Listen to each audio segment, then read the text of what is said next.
Hey Akash, good morning. How are you? I'm good really, morning sir. बढ़िया I'm, sir, बढ़िया। आप सुनाइए। I'm really pleased to have you on my show, the Karam Show, and thank you so much for giving your time.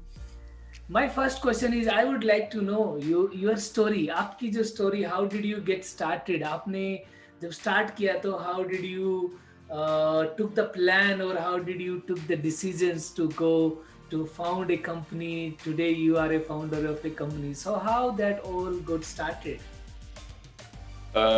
Sir, company start करने के पीछे जो basically कह सकते हैं, जो एक ड्रीम था, वो आज से नहीं, वो मतलब तब से था जब से कहीं ना कहीं I was in 12th। So actually हम बनिए फैमिली से हैं, बनिए में क्या होता है कि हमेशा फैमिली में ये बोला जाता है कि आप जॉब मत करो, आप खुद का कुछ करो। Right, चाहे right. फैमिली बिजनेस संभालो, चाहे आप खुद का कुछ एक अच्छा आइडिया के साथ काम करो, बट आप बिजनेस पे ही करो। बट मैं Okay. हमेशा से मतलब इस चीज में कहीं ना कहीं एक बागी मेरे को कह सकते हैं। Okay. एंड मैं हमेशा फादर से इस चीज पे ये रहा हूँ कि मेरे को हाँ बिजनेस करना है, लेकिन उससे पहले मैं जरूर इंडस्ट्री का एक्सपीरियंस लेने के लिए कहीं ना कहीं मैं जॉब भी करना चाहता हूँ। क्योंकि Okay. मैंने एक चीज और सुनी थी अपने फादर से या अपने ग्रैंडफादर से कि हमेशा मतलब बिल्कुल छोटे बन के कहीं ना कहीं बिल्कुल छोटे बन के आप कहीं पर भी एंटर करो और वहां से नॉलेज लो, तब जाके अपना कुछ ना कुछ एक अच्छी स्टार्ट करने का हमें फायदा होगा। So when I was in 12th and I just completed my boards exam, I was not 18, so I started teaching. And teaching was not like कि मैं घर पे पढ़ा रहा हूँ दो चार बच्चों को, लेकिन नहीं, मैंने सारे शहर के सारे कोचिंग इंस्टीट्यूट्स के अंदर मतलब लगभग मैंने 25 to 30 कोचिंग इंस्टीट्यूट्स की लिस्ट बनाई एंड हर किसी में अप्रोच करना स्टार्ट किया कि I am this and this, I am just pass out from this, and अपने आप को कहीं ना कहीं रिप्रेजेंट करना स्टार्ट किया, जो Okay. कि एक कोचिंग इंस्टीट्यूट के फाउंडर को पसंद आ गई कि यार तू इतना छोटा सा है और 17 साल का है और तू तेरे तेरे मन में ये आइडिया कैसे आया कि मैं जाऊं कोचिंग्स में। सो मैंने कहा सर मेरे को कुछ ना कुछ तो करना था, तो फिर इसमें आइडिया की कोई बात नहीं, मैंने स्टार्ट कर दिया और मैं आ गया। सो उनको Okay. चीज कहीं ना कहीं अच्छी लगी और उन्होंने मेरे को as a faculty 9th 10th class के बच्चों को मैथ्स एंड साइंस के कुछ लेक्चर्स देने के लिए रख लिया। मतलब एज अ लाइक मेरे को ट्रायल रखा कि मैं Trial रखा. देखते हैं कि बच्चों को पसंद आता हूं मैं या नहीं। सो आई वॉज वेरी एक्साइटेड कि यार, और मेरे कहीं ना कहीं मम्मी भी बहुत एक्साइटेड, मैंने पापा को नहीं बताया था कि मैंने जॉब करना स्टार्ट कर दिया है। सो मेरी मम्मी बहुत एक्साइटेड हुई कि हाँ लड़का बड़ा हो गया है, काम करना स्टार्ट किया है।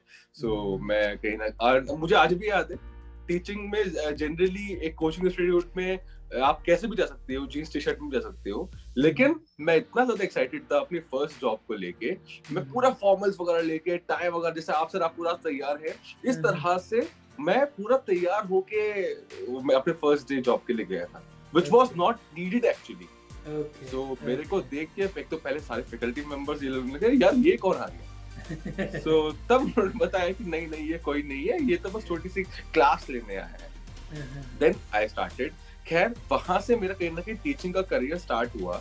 मेरे को एक एक्सपोजर मिला कोचिंग इंडस्ट्री के अंदर, एजुकेशन इंडस्ट्री के अंदर, कि how we can just make students learn, कि हम जो नॉलेज हमारे पास है या फिर जो एक्सपीरियंस हमने लिया है सब चीजों का, उसको हम किस तरह से एक्सप्रेस कर सकते हैं, ये बहुत इंपॉर्टेंट है। मेरा मानना है सर एक टीचर वो नहीं है जो बहुत कुछ जानता हो, बहुत ज्यादा नॉलेज रखता हो। एक टीचर वो है जो हल्की सी कम नॉलेज भी रखता हो लेकिन उसको बेटर वे में एक्सप्लेन कर पाए, ट्रांसफर कर पाए। सो वो मेरे को कहीं ना कहीं हेल्प मिली। वहां से मेरा ड्रीम बिल्ड होना स्टार्ट हुआ एजुकेशन इंडस्ट्री के अंदर। Then I joined multiple coaching institutes like, जब ऑब्वियसली सर पैकेज ज्यादा मिलता है तो ऑब्वियसली हम स्विच करते हैं। सो जैसे जैसे मेरी ग्रोथ होती रही, I remember my first salary, first income was 4,788 rupees, right? So 4,700 रुपए के आसपास का मेरा फर्स्ट सैलरी था, which went up to like my last job was in Byju's learning application. तो वहाँ पे मेरा 10 lakhs का पैकेज था, यानी कि इट वाज बी अराउंड 87,000 के आसपास पर month. So Okay. From 4,700 to 88,000 something. ये जो पूरी जर्नी है इसके अंदर मैंने छोटे बड़े हर जगह कंपनीज के एक्सपीरियंस लिया। एंड जितनी भी चीजें मतलब जो मेरे वर्टिकल्स में नहीं थी, मैं जिस प्रोफाइल में नहीं भी था, मैं वहां पे भी जाके वहां के भी लोगों से इंटरेक्ट करके न कि उनकी नॉलेज गैदर करने की कोशिश करता था। क्योंकि मेरा कहीं ना कहीं स्टार्टिंग से ड्रीम था, वही पापा वाली बात की, खुद का कुछ करना है एक दिन। सो मेरा वो ऑलरेडी ड्रीम था। सो मैं उन सबसे नॉलेज लेता था कि क्योंकि जब मैं अपनी कंपनी स्टार्ट करूंगा तो मेरे को हर प्रोफाइल की नॉलेज होनी चाहिए, not just in sales, not just in marketing, but everything. क्योंकि सर एक स्टार्टअप जब हम करते हैं तो स्टार्टअप के बाद उसको एज एक कंपनी बनाना, ये जो ट्रांजिशन होता है ये भी बहुत मतलब कहीं ना कहीं बहुत पेनफुल होता है। बहुत सारी चीजें हमको नहीं मालूम होती एज अ फाउंडर। सो वो मैंने कहीं ना कहीं हर कंपनी से लेना स्टार्ट किया। ड्रीम मेरा स्टार्टिंग से जैसे मैंने बताया, लेकिन उसको फिर मैंने इंडस्ट्री एक्सपीरियंसेस से लिया, तब जाके मैंने एक कंपनी फाउंड करी लास्ट ईयर अगस्त में, इन दिस कोविड पीरियड। क्योंकि सर कोविड पीरियड के अंदर जब मैंने मार्च के अंदर ये कोविड सारा का सारा बहुत ज्यादा हो गया, लॉकडाउन लगाना पड़ा। अप्रैल के अंदर वी सॉ कि करोड़ों लोगों की जॉब गई है, करोड़ों लोग अपने घर से बाहर हैं, उनको कहीं ना कहीं एक ये फीलिंग थी कि किसी भी तरह बस जान बच जाए। राइट। और ऐसे में केवल एक प्रोफेशन है जो साइड से कहीं निकल के आया, दैट वाज हम कह सकते हैं कि गवर्नमेंट जॉब था, जहाँ पे एक सेंस ऑफ सिक्योरिटी कहीं ना कहीं लोगों को फील हुई। क्योंकि प्राइवेट जॉब वाले तो सबसे ज्यादा अफेक्टेड थे। उसके अलावा बिजनेसमैन, मतलब बिजनेस चाहे कितना भी बड़ा किसी का रहा हो, कितना भी टर्नओवर वो करता हो, 10 लाख करता हो, 10 करोड़ करता हो, 100 करोड़ करता हो, एकदम से जीरो हो गया। वो जीरो हो गया तो इनकम जीरो हो गई। सो ये सब चीजें जब मैंने देखी, जब लोगों को प्लेसमेंट्स नहीं हो रहे थे, ऑब्वियसली जब लोगों की जॉब्स जा रही हैं, तो जो अभी इस साल पास आउट हो रहे हैं बच्चे, बीटेक के, एमबीए के, बीबीए के, व्हाटएवर जो भी वो कोर्स करके निकलते हैं, जब जिनकी जॉब थी वही जा रही है, तो जो पास आउट हो रहे हैं वाले बच्चों की तो मिलेगी ही नहीं ना, मिलेगी नहीं। राइट। तो वो कहीं ना कहीं मेरा आइडिया मेरे को एकदम से क्लिक करना स्टार्ट किया अप्रैल मई के दौरान कि I think this is the right time when we can start something to help these people, जो कॉलेज स्टूडेंट्स हैं, जो अभी कहीं ना कहीं ट्रेनिंग्स कर रहे हैं, जो कभी इंटर्नशिप्स कर रहे हैं, जो कहीं ना कहीं जॉब्स तलाश रहे हैं, और अगले 1-2 साल के अंदर इनको एक अच्छी अपॉर्चुनिटी चाहिए ही चाहिए। अगर 1-2 साल का गैप हो जाएगा पास आउट होने के बाद, तो कहीं ना कहीं वो गैप भी अच्छा नहीं लगता है। When we pass out from BTech or MBA in 2018, and he is appearing in an interview in 2020. So सबसे पहला जो क्वेश्चन होगा वो इंटरव्यूअर का वो ये होगा कि आप 1 साल 2 साल क्या कर रहे थे। राइट। अब अगर वो कैंडिडेट कहता है कि कोविड की वजह से मेरे को जॉब नहीं मिल पाई, तो इंटरव्यूअर समझ जाएगा कि कोविड के दौरान कम हायरिंग हो रही थी, तो वहां पे अगर आपको जॉब नहीं मिल पाई तो कहीं ना कहीं आपके अंदर कुछ वो एबिलिटी नहीं होगी। राइट। सो वो सब चीजें के ध्यान में रखते हुए मैंने एक कंपनी स्टार्ट करी, जहां पर हम बच्चों को सिखा रहे हैं कि किस तरह से वो सॉफ्ट स्किल्स डेवलप कर सकते हैं। मेरा कोई मकसद नहीं है कि मैं किसी को कोई टेक्निकल स्किल्स समझाऊं, मेरा कोई मकसद नहीं है कि मैं किसी को कोई बहुत दुनिया भर का ज्ञान दे दूं कि ये भी सीख लो वो भी सीख लो। दुनिया भर का ज्ञान ऑलरेडी भरा पड़ा है इंटरनेट पे। आप गूगल पे सर्च कर लीजिए, आप यूट्यूब पे सर्च कर लीजिए, एक टॉपिक डालिए, आपको हजारों वीडियोस मिल जाएंगे। और बहुत बड़े-बड़े टीचर्स एंड बहुत बड़े-बड़े प्रोफेसर्स आपको सिखाने के लिए वहां पे मिल जाएंगे फ्री में। बिल्कुल। प्रॉब्लम हमारे इंडिया में कहीं ना कहीं ये है कि हम नॉलेज तो ले लेते हैं, चाहे वो थ्योरेटिकल हो चाहे वो प्रैक्टिकल हो, लेकिन उस नॉलेज को जो हमने भरा उसको कहीं ना कहीं एक्सप्रेस नहीं कर पाते। कह सकते हैं we are shy in nature. Right, मतलब अब इंडियंस वैसे तो शाय है नहीं, वैसे शाय होते तो 1.3 बिलियन की हमारी पॉपुलेशन नहीं होती। लेकिन इस चीज में कहीं ना कहीं हम शाय हैं कि हम इंटरव्यू हुआ तो इंटरव्यूअर सामने बैठे हैं, तो उन्होंने क्वेश्चन पूछना स्टार्ट किए, है वो हमारे टॉपिक के, है वो हमारी नॉलेज के अंदर ही, लेकिन एक्सप्रेस नहीं कर पा रहे। लेकिन और अगर वो क्वेश्चन बाहर से भी आ गया, कई बार ट्रिकी क्वेश्चंस भी पूछे जाते हैं, तो वो वहां पे हमें आंसर नहीं होता हमारे पास कि हम इसको किस तरह से हैंडल करें कि मेरे को नहीं मालूम इंस्टेंटली कैसे उसको हैंडल करें। एग्जैक्टली। सो वो कहीं ना कहीं मेरे को कमी दिखी, नॉट जस्ट इन कुछ लोगों में बल्कि बहुत सारे लोगों में। एटलीस्ट मैं कह सकता हूँ कि 80-90% पीपल ऐसे हैं जो अपने आप को एक्सप्रेस नहीं कर पाते, वो खुद भी मानते हैं। Okay so okay. मैंने क्या किया, मैंने स्टार्ट किया, अपने इंस्टाग्राम से स्टार्ट किया, अपने वीडियोस डालना स्टार्ट किया, मैंने लोगों के रिव्यूज लेना स्टार्ट करे। आजकल इंस्टाग्राम पे भी बहुत सारी चीजें आ रही हैं जहाँ पे आप पोल कर सकते हैं, लोगों के ओपिनियन ले सकते हैं। तो मैंने राइट क्वेश्चंस पूछने स्टार्ट करे, पोल करने स्टार्ट करे, मैंने R&D करनी स्टार्ट करी खुद से। फिर मैं इस नतीजे पे पहुंचा कहीं ना कहीं कि यस, इसकी डिमांड है वहाँ पे। ओके। लोगों को इसकी जरूरत है सॉफ्ट स्किल्स की, एंड लोग सीखना भी चाहते हैं। Then I started this company and जो आइडिया कहीं ना कहीं मेरे 4 से 5 साल से, मेरे 12th से स्टार्टिंग से था कि खुद का कुछ करना है, वो कहीं ना कहीं एग्जिस्टेंस के अंदर आया इस कोविड पीरियड के अंदर।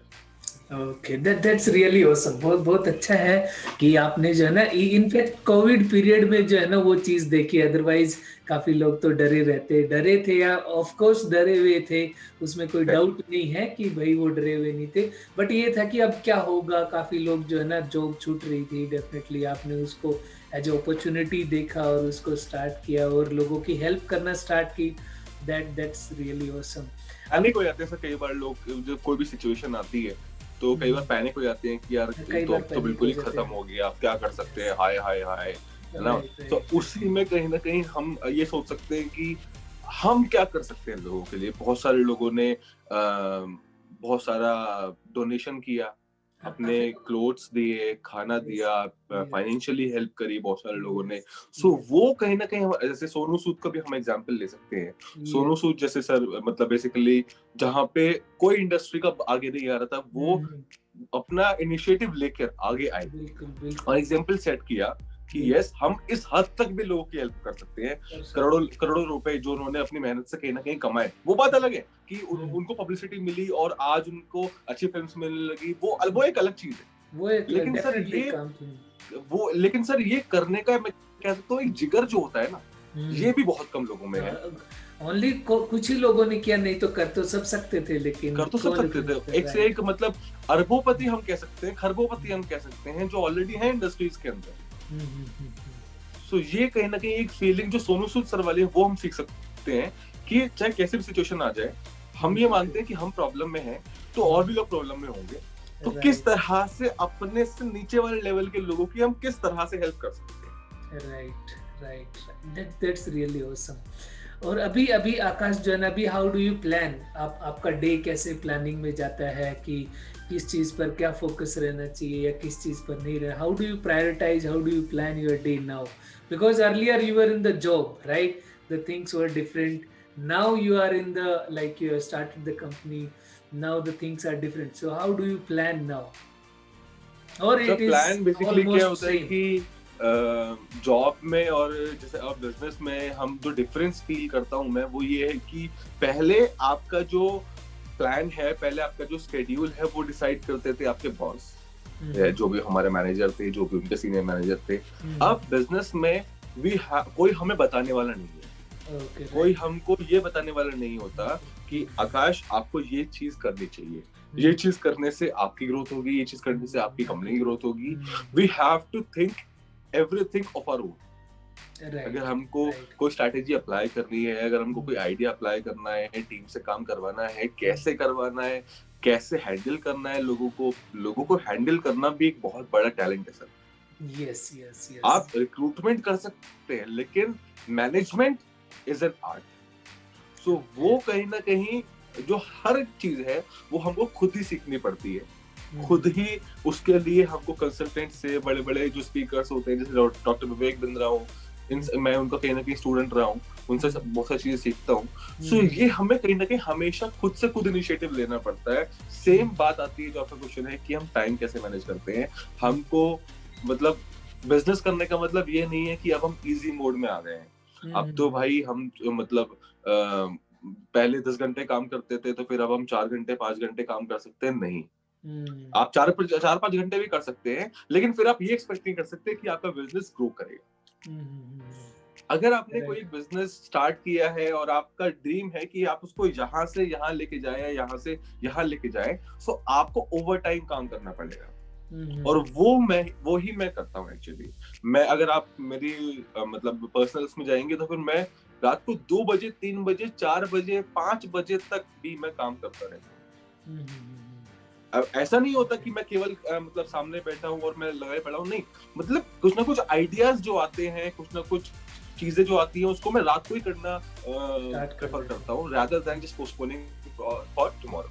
तो कई बार तो ऐसा हो जाता है कि पापा कहते हैं कि अरे सोया नहीं, सुबह पापा उठे 6 बजे और मुझे देखा है कि मैं काम करता रहा, तो उनको लगा कि मैं जल्दी उठ गया, जबकि मैं सोया ही नहीं।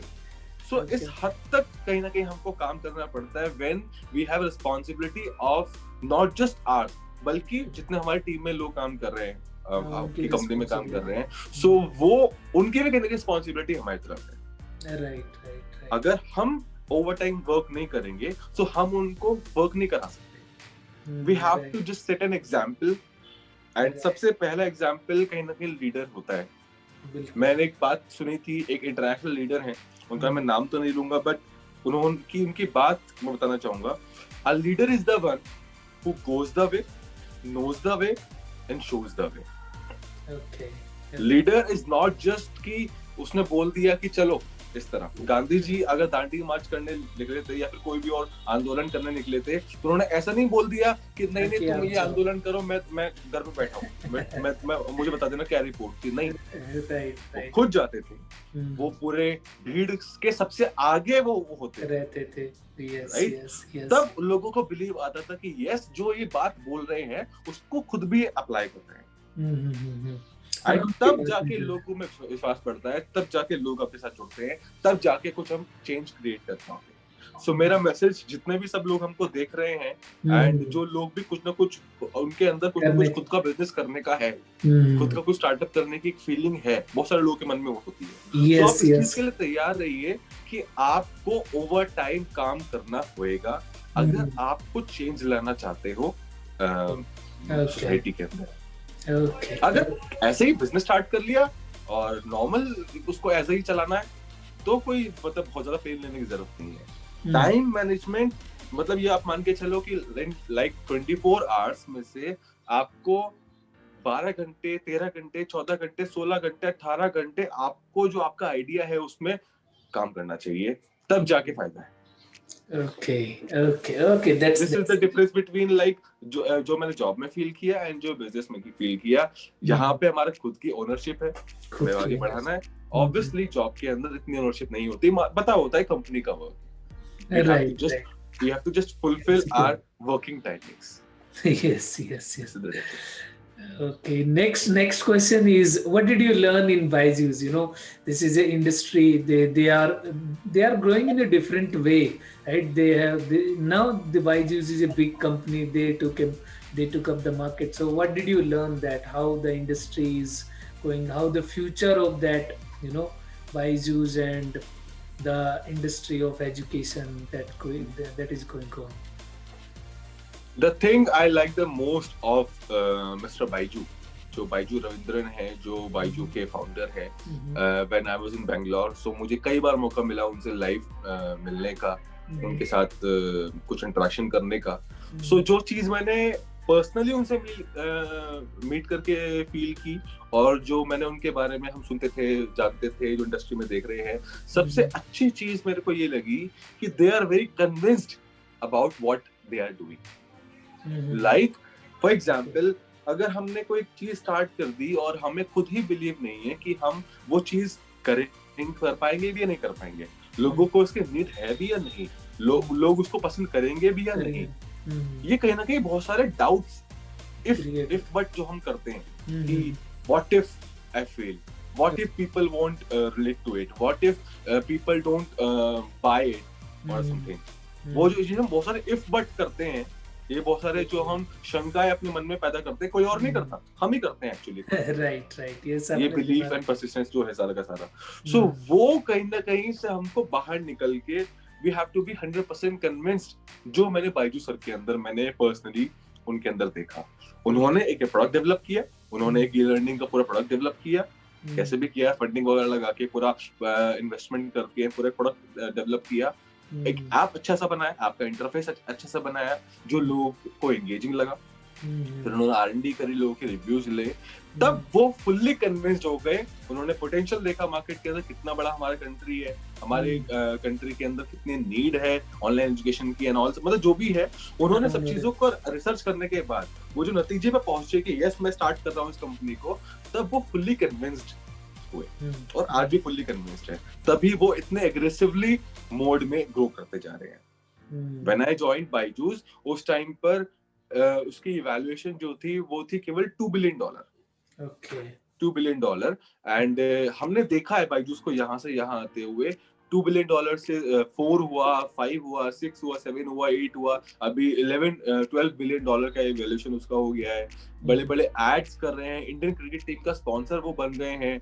सारी कंपनीज को वो कहीं ना कहीं एक्वायर करते जा रहे हैं इस डोमेन के अंदर। वाइटेड जूनियर को उन्होंने एक्वायर कर लिया, आकाश जैसे बड़े नाम को इन्होंने एक्वायर कर लिया, स्कॉलर को एक्वायर कर लिया, टॉपर को एक्वायर कर लिया। ये कहीं ना कहीं एग्रेसिव मोड जो है, ये एग्रेसिव मोड तभी आ सकता है जब you are fully convinced about your idea. So ये कहीं ना कहीं मेरी सबसे बड़ी लर्निंग थी अपनी इंडस्ट्री में भी, जो मैं अप्लाई कर रहा हूँ। जो मैंने कोविड के अंदर देखा था लोग किस तरह से परेशान है, मैं उनकी किस तरह से हेल्प कर सकता हूँ। तो जो मैं आइडिया लेकर आया, आई एम 100% कन्विंस्ड कि yes what I am providing, इससे लोगों की हेल्प होगी। सो मैं क्यों मतलब चींटी की चाल से काम करूं, राइट। मैं क्यों ना शेर की तेज से काम करूं कि मेरे को ओवर टाइम काम करके मेरे को कम टाइम में ज्यादा सक्सेस लेना है और लोगों तक पहुंचना है। मैं क्यों चींटी से चाल से काम करूं। ये कहीं ना कहीं एग्रेसिव मोड तब आ सकता है when you are 100% convinced that yes it is giving value to people are gonna love it. Okay, that is really awesome कि हमें कन्विंस्ड होना ही होगा। अगर हम ही कन्विंस्ड नहीं है तो बाकी लोगों को भी कन्विंस नहीं कर सकते उस चीज के लिए। So okay, fantastic. My next question is, now you are running a business. Okay, what are the essential things you take care of in a business? Essential things on starting a business or running a business, or what? Running a business, like you are now running a business, right? Now, what are the things? How much time do you give to what thing? Like you focus on sales now, marketing now, others. So how do you what are the, or maybe the operations, maybe other things that you have? So basically sir, starting का business एक अलग चीज है जो मैं अभी हम already काफी सारा डिस्कस कर चुके हैं कि हमको किस तरह से एक कोई भी आइडिया स्टार्ट करना चाहिए, कोई भी स्टार्टअप स्टार्ट करना चाहिए, क्या क्या चीजें हमको माइंड में रखनी चाहिए, और we have to be fully convinced. ये सब हम कुछ ऑलरेडी डिस्कस कर चुके हैं। अब जो हमें डिस्कस करना है, जो सर आपका क्वेश्चन है कि हम किस तरह से एक बिजनेस को रन करते हैं, सो वो है कहीं ना कहीं we should understand people. This is my answer. We should understand people, चाहे वो कस्टमर्स हो, चाहे वो आपके टारगेट ऑडियंस हो, आपने जो कंपनी बनाई है, आपका जो प्रोडक्ट है वो किन लोगों के लिए है, उनका पर्सपेक्टिव हमको हमेशा ध्यान होना चाहिए।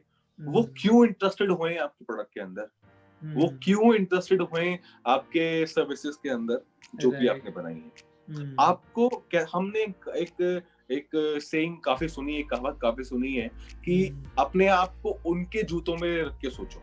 Understand, keep yourself in people's shoes and then think. हमने काफी सुना है ये चीज, लेकिन कहीं ना कहीं हम इस चीज को समझ नहीं पाते एक्चुअली ये कहना क्या चाह रही है इस बात। इसका मतलब है कि अगर आप वो होते, अगर आप कस्टमर होते तो आपके सामने अपॉर्चुनिटी आती तो क्या आप उसको पकड़ते? अगर हाँ तो किस वजह से पकड़ते? नहीं तो क्या चीज आपने कमी लगी वो छोड़ते, उसको आप दूर कर। So we have to understand people. The biggest thing I feel जो हम लोग lack करते हैं वो करते हैं observe करने में, and that is the most important thing which I think कि जो हमें सबसे पहले करनी चाहिए। अगर हमको एजुकेशन इंडस्ट्री में ग्रो करना है तो we have to just observe कि एजुकेशन इंडस्ट्री वाले क्या कर रहे हैं। अगर हमको ऑटोमोबाइल इंडस्ट्री में कुछ करना है, हमको क्लोथिंग इंडस्ट्री के अंदर कुछ करना है, हमको एनी इंडस्ट्री के अंदर आप सोचो, आप केवल ऑब्जर्व करो कि उस इंडस्ट्री के जो लोग हैं, उस इंडस्ट्री के जो एक्सपर्ट्स हैं, उस इंडस्ट्री के जो कंसल्टेंट्स हैं, वो क्या कह रहे हैं। उससे हमको कहीं ना कहीं आइडिया आ जाएगा और उस तरह से हम कस्टमर की नीड्स को अगर समझा। मैंने एक मूवी देखी थी, उसका नाम है made in China. Made in कुछ दिनों चाइना। पहले आई थी राजकुमार राव की, उसमें भी कहीं ना कहीं एंटरप्रेन्योरशिप के बारे में काफी दिखाया हुआ है। तो उसमें एक चीज बोली गई है कि अगर आपको एक बड़ा स्टार्टअप बनाना है तो फिर वहां पर आपको कस्टमर के दिल की चाबी अगर आपको मिल गई, वो चाबी अगर आपको एक मिल गई, तो आपको देर नहीं लगेगी जीरो से मल्टी मिलियनर बनने में, ओके। $1 मिलियन बिजनेस बनाने में। तो वो ओके। चाबी कहीं ना कहीं वो होता है जो हम लोगों को समझ के ही ला सकते हैं। ये तो बात हो गई कस्टमर के पॉइंट ऑफ व्यू से। लेकिन अगर हमको एक कंपनी का मैनेजमेंट में अगर हम देखें, तो हमें अपनी कंपनी के लोगों को भी समझना पड़ेगा। जो लोग हमारे साथ काम कर रहे हैं, जो हमारी कंपनी का कंटेंट डेवलप कर रहे हैं, जो हमारे ऑपरेशंस में है, जो हमारे सेल्स में है, जो हमारे मार्केटिंग में है, जो हमारे एवरीथिंग डिजिटल मार्केटिंग में हर किसी में है, हमें उनसे एक अच्छे रिलेशंस जरूर डेवलप करनी चाहिए। अच्छे रिलेशंस जो डेवलप करेंगे, relationship building helps in understanding people. आपको उनका पॉइंट ऑफ व्यू मालूम पड़ेगा, उनका रीजन मालूम पड़ेगा काम करने का, और तब जाके वो अपना 100% दे पाएंगे। राइट। एक सर बॉस के अंदर और एक एम्प्लॉय के अंदर एक गैप होता है हमेशा। गैप मतलब होता है माइंडसेट के अंदर। मैं कम्युनिकेशन की बात नहीं कर रहा, मैं कोई हेजिटेशन की बात नहीं कर रहा, मैं बात कर रहा हूँ एक कहीं ना कहीं माइंडसेट के अंदर एक गैप होता है। बॉस चाहता है ज्यादा से ज्यादा काम होए, बॉस चाहता है, एम्प्लॉय क्या चाहता है कि कम से कम काम। Right right right. तो आप बिजनेस को बढ़ाने के लिए क्या नीडेड है कि एम्प्लॉय भी सेम माइंडसेट पे आए, गैप को क्लोज किया जाए, वो गैप को क्लोज करना है। तो वो गैप जो है वो एम्प्लॉय शायद ही कर पाए। बिजनेस किसका है? बॉस का। उसको इनिशिएटिव लेना पड़ेगा। बॉस से मेरा मतलब है ओनर का, फाउंडर का, व्हाटएवर। सो उसको ही इनिशिएटिव लेना पड़ेगा कि वो गैप खत्म किया जाए, वो रिलेशनशिप बिल्डिंग की जाए। एक बार एम्प्लॉय एंड मैनेजमेंट एक फेस पर आएंगे, एक डायरेक्शन में काम करेंगे, तब उस कंपनी को कहीं ना कहीं रोकने से कोई नहीं रोक सकता। बहुत मुश्किल हो जाता है अगर हम एम्प्लॉय भी उतनी ही ओनरशिप से काम कर रहा है जितना मैनेजमेंट काम कर रहा है। तो running in a company we have to just understand people of our own. कई बार हम दुनिया को समझ लेते हैं, अपने घर को नहीं समझ पाते। Right right. तो कंपनी में कस्टमर्स को समझ लिया, लेकिन कंपनी के लोगों को भी समझना पड़ेगा, और एक ही डायरेक्शन में जब काम करेंगे तो डेफिनेटली सक्सेस मिलनी ही मिलनी है। Okay, that's really awesome, Akash. My final question, last question, how do you define life? What is life for you? Simple question, but it's a deep question. So how do you define life? It's a very deep question है, तो ये 3 या 4 words में खत्म हो गया, how is life, but it's a very deep question, as you said. Yes. Life, I can say, is life is a synonym of change. Okay. We have to be and we should be every time ready for the change. Okay. We can't predict what will be what will happen in next day, what right. will happen in next month. Yes, we should plan, we should have a goals, we should have a target, what we are going to hit in next particular month or particular year or particular 10 years, what we are going to do. Yes, we should have plans and goals, but we should also be ready for the change and for the improvisation. Okay. क्योंकि मैंने आपको बताया भी था, it's my personal life, but जब मेरी mom expire हुई, no one expected, it was an unexpected. उनको कोई बीमारी नहीं थी, वो सोते सोते ही उनका कहीं ना कहीं जो भी रात में ही कुछ ना कुछ हार्ट अटैक वगैरह हुआ होगा। सो एकदम से लाइफ बदल गई। उससे पहले दिन कुछ और माइंडसेट था, उसके अगले दिन एवरीथिंग वाज चेंज्ड, पूरा मैं हिल गया था।